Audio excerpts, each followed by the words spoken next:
Dinipensahan ni Vice President Sara Duterte si Senate President Cheese Escudero at iginiit na walang kinatatakutan ang senador.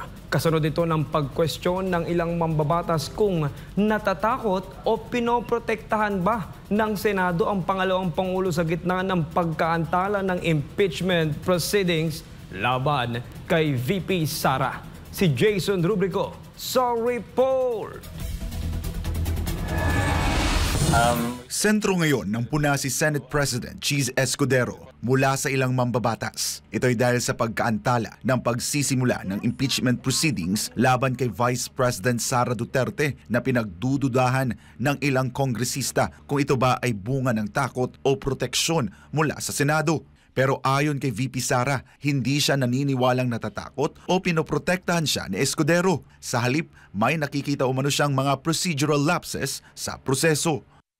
Well, sa pagkakilala ko naman kay Senate President Cheese Escudero ay hindi natatakot yon. I do not know him na natatakot na klase na politiko.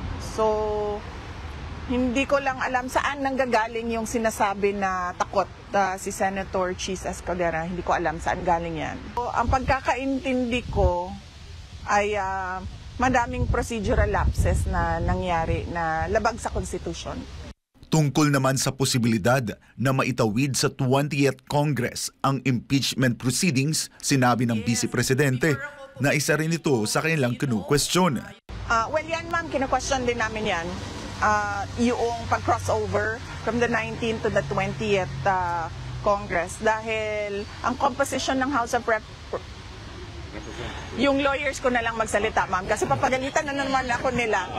Matatandaang nakatakda sana sa Hunyo 2 ang presentasyon ng Articles of Impeachment pero ipinagpaliban ito dahil sa dami ng kailangang unahing trabaho sa Senado. Napagdesisyonan ng Senado na ilipat sa Hunyo 11 ang pagsisimula ng impeachment hearing laban kay VP Sara. Para sa Diyos at sa Pilipinas kong mahal, ako si Jason Rubrico, SM9 News.